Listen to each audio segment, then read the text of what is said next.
የታላቁ ሩጫ በኢትዮጵያ በዓመት ውስጥ ከሚያካሂዳቸው የሩጫ ውድድሮች መካከል የሴቶች የ5 ኪሎ ሜትር ውድድር ይገኝበታል።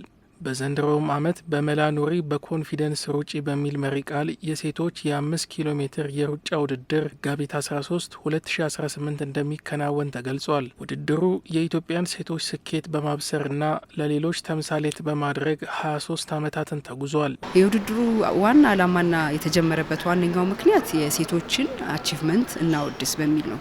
ብዙ ጊዜ ሴቶች ከማህበረሰብ ውስጥ ያለን እዚህ አዲስ አበባ ላይ ብቻ ሳይሆን በመላው ኢትዮጵያ ያሉ ሴቶችን ያላቸውን ሁሉ ጊዜ ችግሩን ሳይድ ነው የምናነሳው። ይሄኛው ውድድር ግን በአመት አንድ ጊዜ ሴቶች የሰሩትን ስራ አቺቭመንታቸውን የምናወድስበት የምናመሰግንበት፣ አንዷ ለአንዷ ሴት ብርታት የምትሆንበት፣ በስራቸው ላቅ ያለ ደረጃ የደረሱ ሴቶችን የምናመሰግንበት ውድድርም ነው።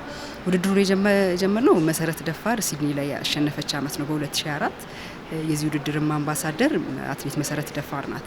እሷ 23ቱንም አመት አብራን ሆና ውድድሩን በመሪነት ከፊት ሆና አትሌቶችን እያበረታታች ተሳታፊዎችን እያበረታታች እስካሁን ይዘነው መጥተናል። ውድድሩ ቦሌ አትላስ ሆቴልን መነሻና መድረሻ በማድረግ የሚከናወን ሲሆን የመመዝገቢያ ዋጋው 590 ብር መሆኑም ተገልጿል። ምዝገባው በነገው ዕለት እንደሚጀመር ታላቁ ሩጫ ይፋ አድርጓል። የታላቁ ሩጫ በኢትዮጵያ አጋሮች በሆኑት ሳፋሪኮም እና ዳሽን ባንክ መተግበሪያዎች ለሚመዘገቡ በተለየ መልኩ ቅናሽ እንደሚኖር ታውቋል። ለ23ኛ ጊዜ በሚከናወነው ውድድር በሺዎች የሚቆጠሩ ተሳታፊዎች እንደሚገኙበት ይጠበቃል። ውድድሩን ዘንድሮ በ16000 ተሳታፊዎች ነው የምናደርገው። በአጠቃላይ የአትሌቶች ደግሞ የዚህ ውድድር ላይ የሚሳተፉት የአትሌቶች ብዛት ወደ 200 ይደርሳል።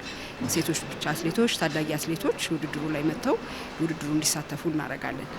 የዘንድሮ ውድድር የተለያዩ ሜሴጆችም ይኖሩታል። የውድድር መልእክት የምንለው ዛሬ በዋነኛነት ሳቅሽ ያበረታኛል ወይም ሳቅሽ ያበረታል የሚለው እርስ በርስ የምንደጋገፍበት አንዳችን የምናበረታበት እሱም ብለናል። ሌላ ደግሞ አብረን ከምንሰራው ፓርትነር ጋር አብሮ ያለው መልእክት በመላ ኑሪ በኮንፊደንስ ሩጪ የሚል ሁለት መልእክቶችን ይዘን ውድድሩን እናካሂዳለን። ከውድድሩ ተሳታፊም ኑ አብረን እንደሰት የሚል መልእክት ተላልፏል። እንግዲህ አሁን ነገ እንጦጦ ፓርክ ላይ መክፈቻ አለን የታላቁ ሩጫ። አትላስ ላይ ደግሞ ፋይናል መጋቢት 13 አጠቃላይ የምንሮጣበት አለ። ከዛ በፊት ግን ወሎ ሰፈር ጋር ግን ለ4 ሳምንታት ስፖንሰራችንን ይዘን ትሬኒንግ የምናደርግበት ነው ማለት ነው። በዚህ አጋጣሚ ይሄን ሚዲያ ላመሰግን ወዳለሁ። መልእክቴ ምን መሰለ?